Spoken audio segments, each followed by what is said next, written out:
everyone. I'm so honored to welcome all of you on behalf of ELISA to our third Confab event of the year. ELISA actually stands for the Entrepreneurial and Leadership Initiative for Sustainability in Africa. And really the mission of ELISA is to create jobs and support entrepreneurship in Africa. And the ELISA Confabs are free events which really are geared towards everyone interested in entrepreneurship in Africa.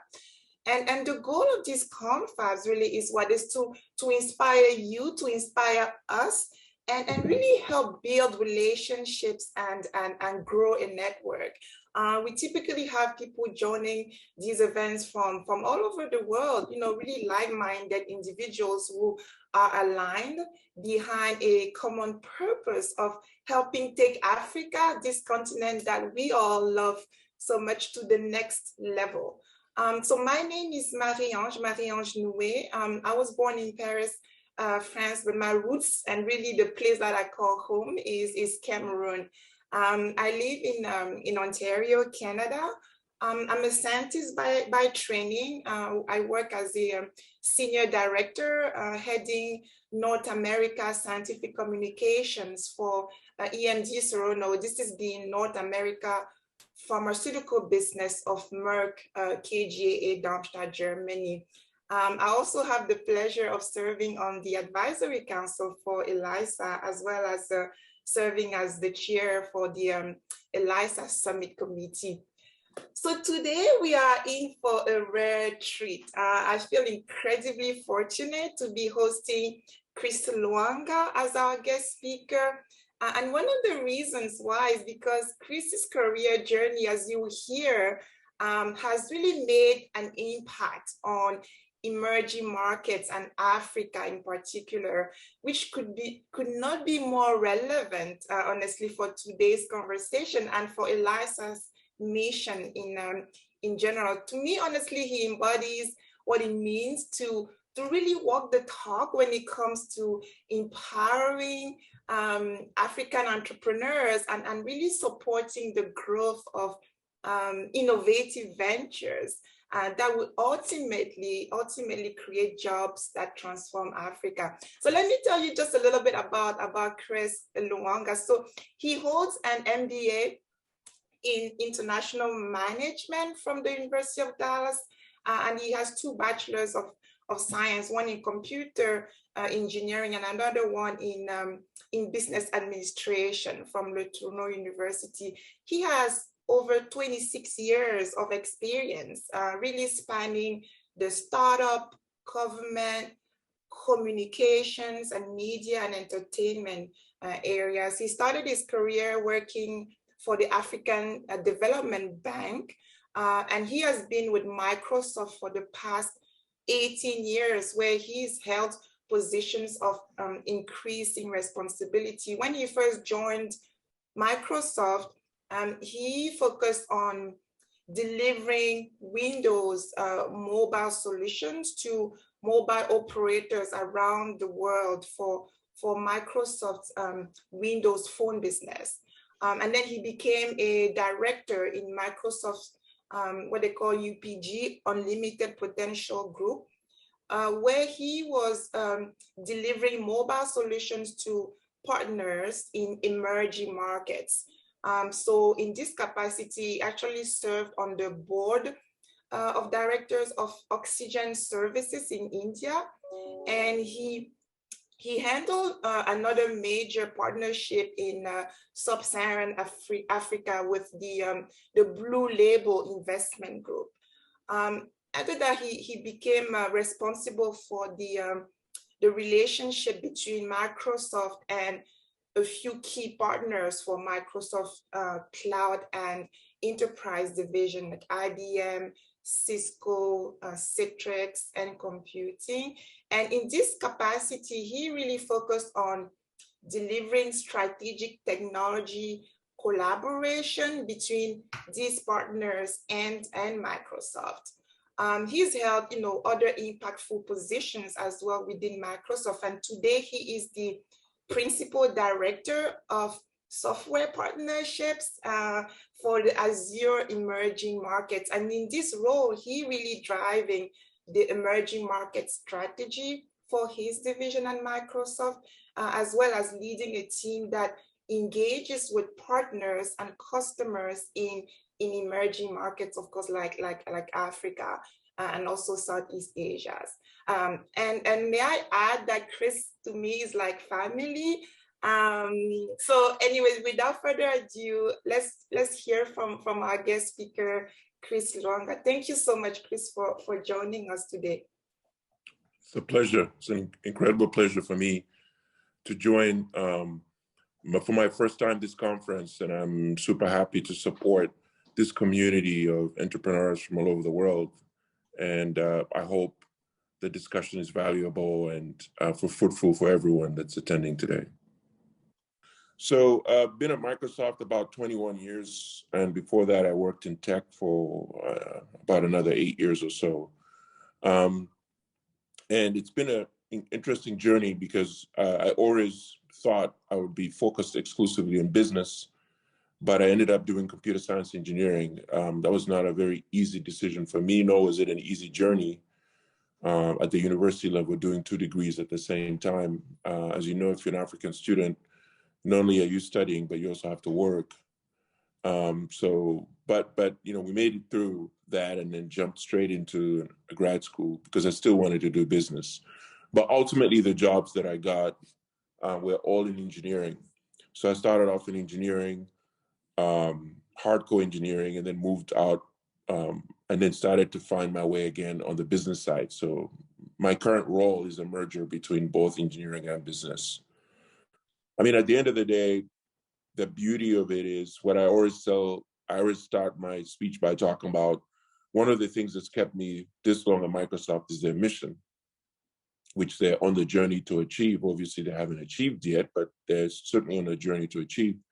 And that's our mission is to empower every organization and person on the planet to achieve more. And that's a beautiful mission. It opens up a lot of opportunities for anyone that really wants to take the journey inside Microsoft, because we cover a number of areas and industries. And it's really about your passion and what you're excited about. So what I always like to tell people from the very beginning is if I look back, at the end of the day, I think what's going to liberate our incredible population in the diaspora and on the continent, where we're really the youngest continent on the planet, you know, hundreds of millions of folks under the age of 35, for example, across the world that are African, of all shapes, sizes, and colors, but incredibly youthful, vibrant community, both on the continent and off the continent, of Africans doing incredible things in a number of theaters. So what is it that's going to really generate the ability for this incredible talent pool to transform the world? Because really that's what it's heading to. If you look at aging populations in other continents, you will see that most of the workforce of the future in the next 10 to 15 years is going to be Africans. And so what is it that we can do today collectively as a group to empower ourselves and others around us to prepare for this incredible opportunity 10 to 15 years from now? The foundations have to be built now. The momentum has to start now. And I think a lot of it has already begun, but perhaps should be even more accelerated. And it's really about software literacy. In the past, you know, when we were decolonized or won our independence on the continent, we were talking about literacy. And that was the ability to read and write colonial languages, right? Whoopie-doop. Then, you know, the next thing was, okay, digital literacy, the ability to use electronics, to get online, to use a phone's browser, and you know, to search, and those kinds of simplistic things, and maybe even to use certain productivity tools. But what we really need now is software literacy. Whether someone wants to be an English teacher, whether they want to be an engineer or an astronaut, everybody should be software literate, just like everybody should, as much as possible, be able to read and write in some language of their choice, and for what will create most opportunity in the environments that they're in. And same thing applies to software literacy. It's really about learning how to write and read a language in order for it to be able to command machines, to do a number of really interesting, incredible things in any sector you can imagine. And so it's about software literacy. And that's really the foundational start. It's the focus for me. It's something that I'm super passionate about.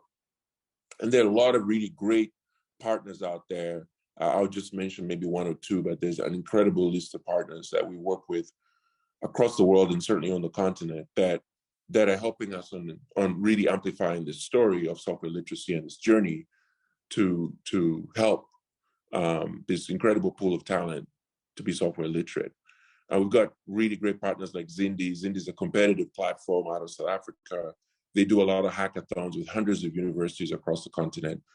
They've created one of the largest pools of data scientists and data enthusiasts on the continent. I think if when we talk about software literacy, it's really even about data manipulation, because at the end of the day, that's really what the future is. When people talk about things like AI and machine learning, et cetera, it's all about how do you harness the power of data and generate the level of insights and decision-making that will transform the world as we know it today. So Zindi is a great, incredible example of that. And then there's some really other great companies whose models I admire, like Gebert and Andela and others that are really, infusing very, very deep technical capabilities and helping African talent find gainful employment as consultants for some of the biggest companies on the planet.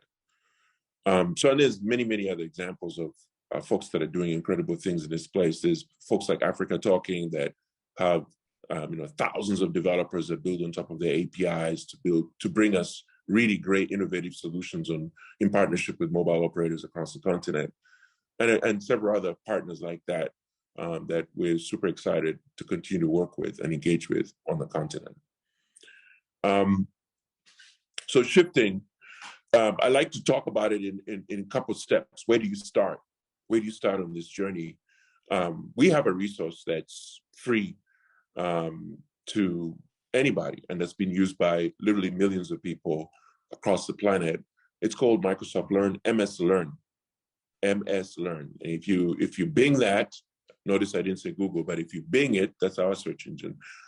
But really, if you Bing it, Google it, Duck it, whatever search engine you use, you're going to find, really a breadth of great capabilities for you to learn and get even certified by us. You can become a certified associate developer, certified AI specialist, certified data scientist. It's data engineering courses. There's, a lot of really great things that can take you on your journey, and you can create a custom path to your journey and study and learn and take the exams on your pace, at your pace.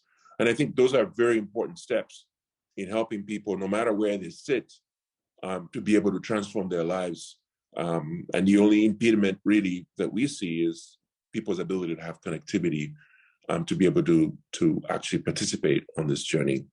And those are some of the things that hopefully we're going to continue to work to resolve across the continent. Now, once you've been certified, once you've got whatever training and capabilities you have, then what's next, right? And I think LinkedIn is an incredible, great resource. Having a LinkedIn profile and also applying for jobs through the LinkedIn platform is not something maybe that we do enough of on the continent. And so, obviously would love to see people do that progressive thing and showcase the capabilities that they've just earned through training and certifications they've just got, and find the right kind of jobs that meet them. But probably my most exciting opportunity for African kids that's low-hanging is going to places like Upwork and participating in the gig economy.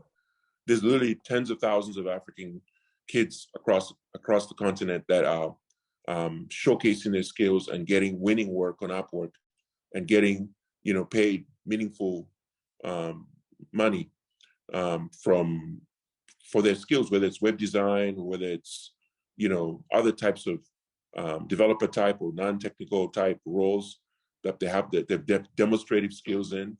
They compete for this work on platforms like Upwork and get paid. And I think the gig economy creates a really huge opportunity to augment people's current incomes, and also to start to help them build a value around their skill sets that they have. And then, of course, you know, one of the other exciting things that's happening in an incredible pace on the continent is you can go and start your own company and create a startup of a collective set of people. And that startup doesn't, you know, always have to be technical. Let's not forget our creative community in the talent pool. They can also go and do things like create next world-class games or create great, you know, music record recording or movie recording kind of platforms and you know, businesses.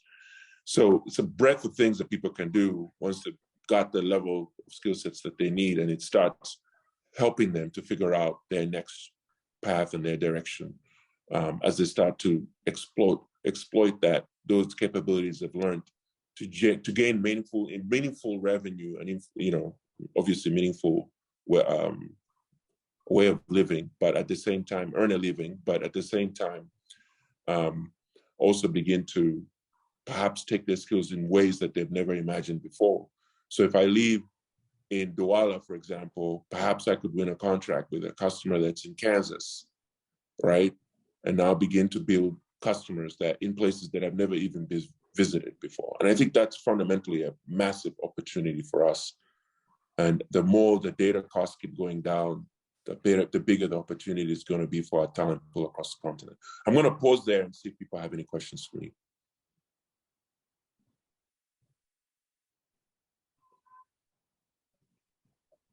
There's a question from Eric.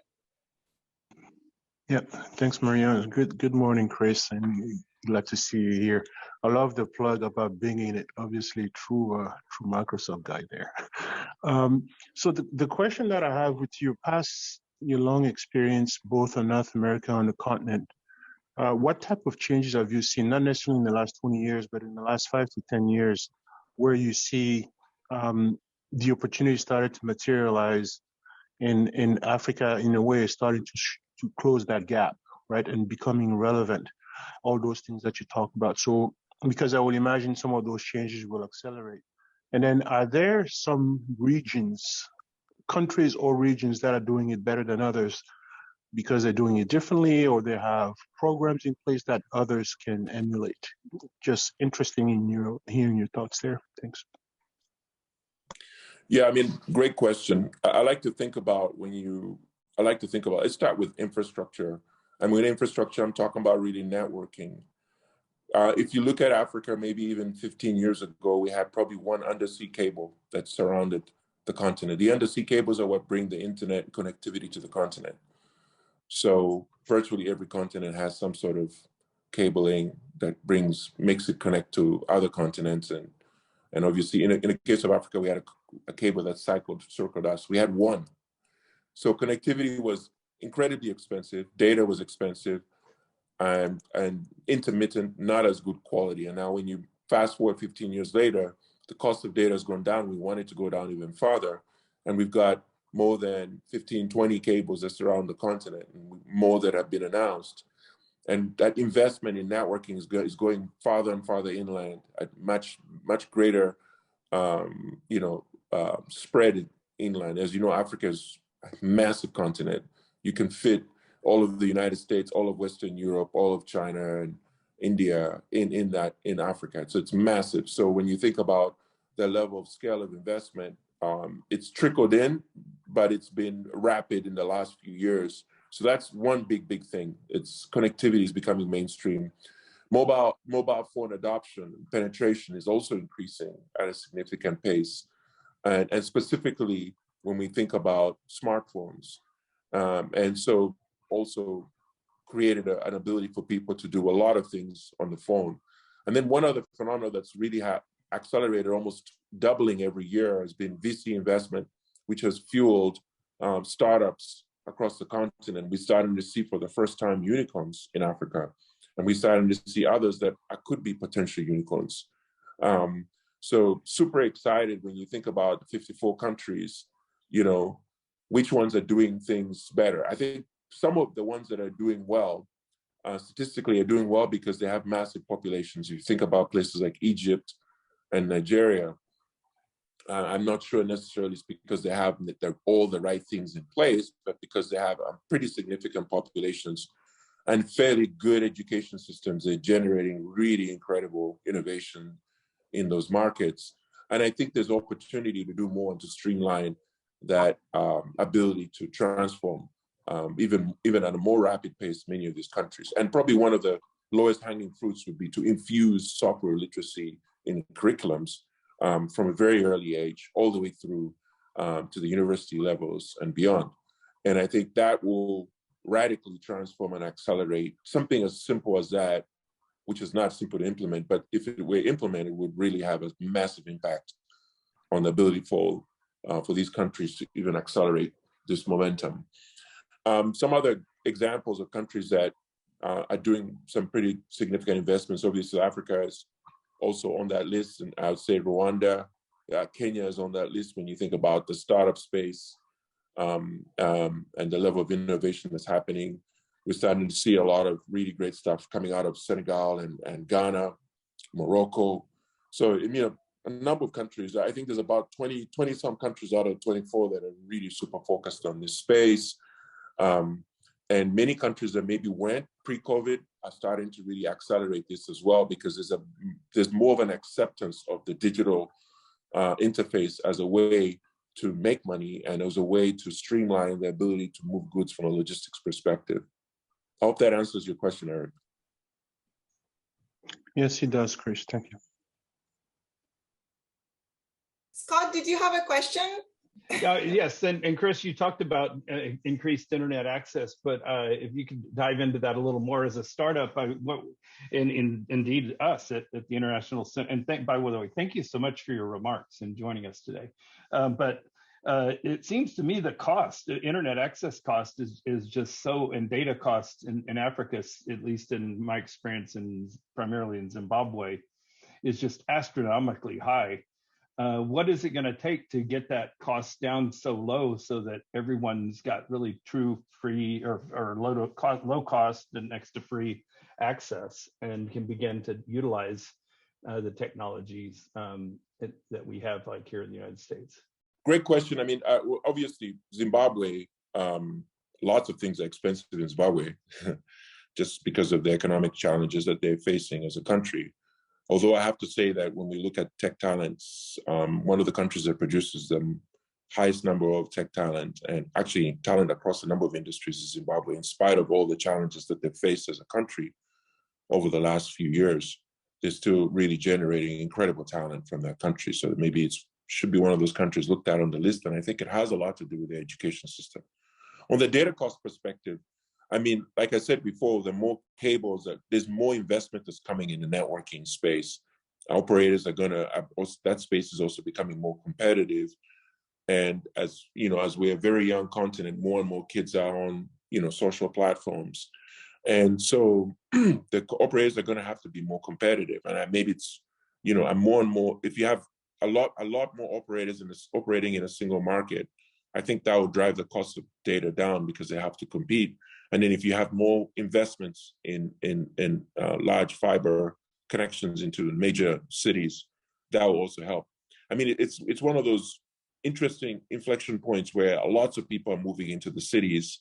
Our cities are ballooning at massive paces, and we're building infrastructure to house as many of these people as possible. And obviously jobs and all those things have to be in motion. And then at the same time, then you also squeeze for bandwidth. And so more and more networking investments are being announced by us and our competitors because they see this opportunity in this market. Not purely for just connectivity across a number of areas, because we believe that once you put in the networking connectivity, there is an economic impact to that. And I think that more private sector and public sector partnerships, or even independently investing in connectivity more broadly inland, will help drive some of those costs down significantly. I think that's what it really comes down to. And more operators competing in markets, so there's no real one dominant player that sets the price. I think that will also help. So competition, really, and more investments in networking, I think for me, would be the primary things that would unlock some of that and start driving the cost down, like they've done in other markets around the world. Thank you. I think Goni had a question. Goni? Yes, thank you so much. Hope you guys can hear me. Okay, yes, yeah, thank you so much, Chris. My name is Ngoni, and I'm a process development scientist. I work in Big Pharma. Just put that there. You've already kind of addressed two of the questions or one of the questions that I sort of had. I guess wanting to add on to it was within terms of like networking and connectivity within Africa. I know we've talked about like, like cables and all that. I'm wondering, at least, is there anything Microsoft is sort of like trying to do in terms of like, I don't know if I'll describe it as like specialized internet. So as an example, like in Zimbabwe, where they have these specialized like WhatsApp bundles.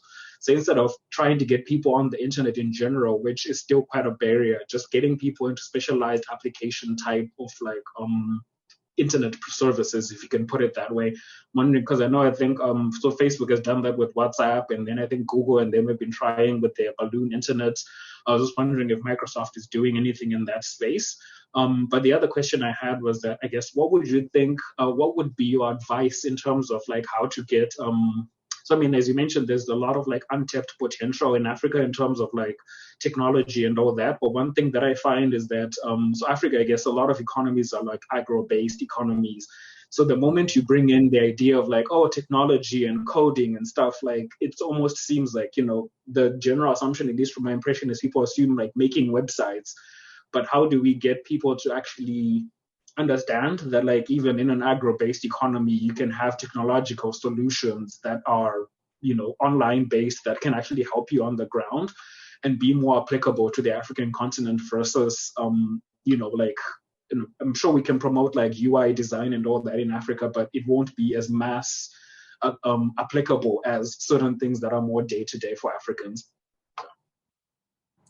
100%. So let me say, first one was about Microsoft and what we're doing for connectivity.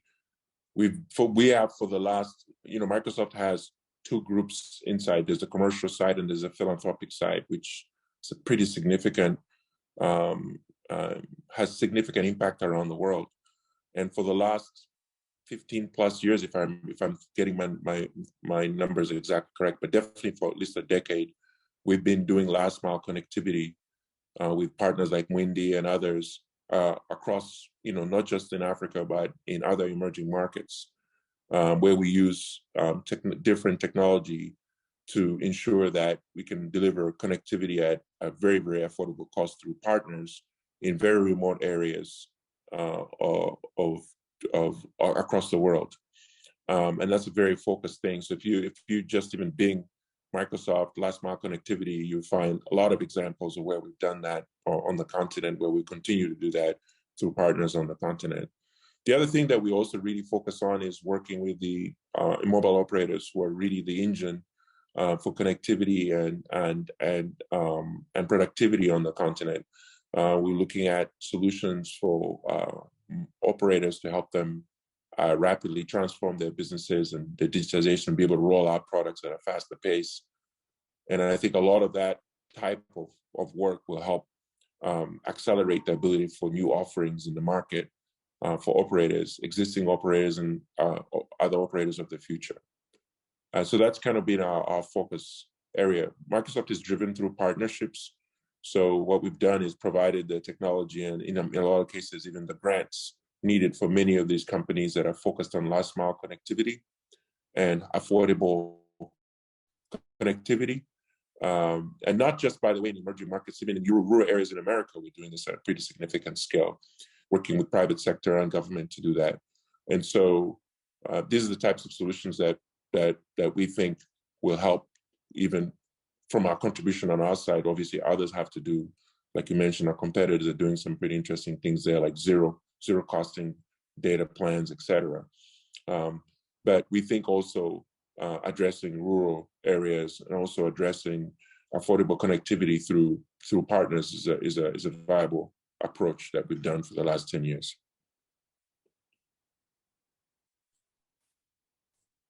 And then I think you had a second part to your question. Oh yeah. Oh, yeah. You're talking about not everyone is going to be a web designer or something like that. And I think I get the gist of that question. And at the end of the day, you're 100% correct. When we talk about software literacy, I have this great story of a data competition that was done by a partner in Kenya. And one of the top data scientists out of that was a young lady who had been in marketing, never in computer science, in marketing, but at least was one of the top data scientists discovered, because she learned how to, manipulate data through that process, through the training. And that helped her actually, her mind was wired to do that, even if she had studied marketing. So when I'm talking about data literacy, helps you solve problems, and to be able to solve problems in any industry, whether it's agriculture, whether it's in entertainment, et cetera, leveraging technology to accelerate your ability to impact people's lives and to also make a living by even understanding, okay, what is it going to take to build this platform? You may not actually build it, but because you're software literate, you understand what it's going to take, what are the components, how should one think through it.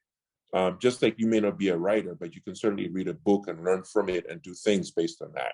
Same thing applies when we think about software literacy. You can kind of conceptualize the type of program that should be written. You may not write it, but you can communicate what's needed more efficiently when you are software literate than when you're not. Hi, Chris. You can just call me Knox in short. I represent the African Open Science Platform, which is hosted in South Africa for the next 2 years. It comes out from the UNESCO recommendation that happened in November last year on open science. So it's interesting because we're finding that data, open data and open access and all related pillars of that are actually a challenge in Africa. But we see that if we can overcome these challenges, especially if we've seen what has happened with sharing, with data sharing, with the COVID vaccines, especially in South Africa, has quite accelerated the fight in the health side. So my question is this, that what we find when we're speaking to networks in research and innovation is that they still have to look in the north to have data infrastructure, open clouds, and all this to be hosted to actually share and improve innovation. So my question is that what do you think can be done in the African continent to accelerate in-house things like data institute, data capacity, human capacity, not just data scientists, but in general, in order to have this network of sharing and accelerate research and innovation? Excellent. Have you heard of Smart Africa? A little bit. I will go back again. What we've seen is also, again, a bit fragmented. There are certain data institutes coming out. We are talking to different people in Rwanda and South Africa that kind of have an idea, but you find that not everybody is cohesive enough, and you find that they have certain links sometimes in the West. Then you find that it's actually sometimes not African ownership, and you don't have the skills, a lot of the skills sitting in-house. For example, in SA, we just had a group that was funded by the NIH to do a health data mining, open science type of project, but they have chosen cloud in the US because we don't have, even in SA, enough capacity to network in Africa to host such data. So we need to have, develop skills in this area that will stay in-house and build infrastructure, either virtually or real infrastructure. Yes, South Africa is a bit okay, but it cannot carry all African data. It's just simply impossible. Yeah, so I think there's a couple layers that I'll kind of unwind with your question and comments. First of all, I would really encourage you to meet your South African counterparts, Zindi, spelled ZINDI. They have about 70,000 data scientists in their community. I think maybe that's wrong. They have about 30,000 data scientists in their community across the continent. And that's an African platform. for data science. And they do a lot of hackathons with universities, et cetera. I think that would be a great start. Second of all, I think that, certainly for us in South Africa, we have the infrastructure, we have hyperscale cloud infrastructure in South Africa that can handle, pretty much all the data needs that are needed. To the best of my knowledge, we can certainly handle large data farms in South Africa. And so that's stuff that could be hosted locally in our infrastructure. And our competitors also have announced similar facilities as well. But you bring up a good point on talent. That's part of the problem, and that's part of the thing that we talked about. That's why data literacy, software literacy is super important. Because if we can get as many people trained, even as part of the curriculum, we've got some great institutions, like you mentioned, in Rwanda and other places where kids are actually being taught data science as part of the curriculum.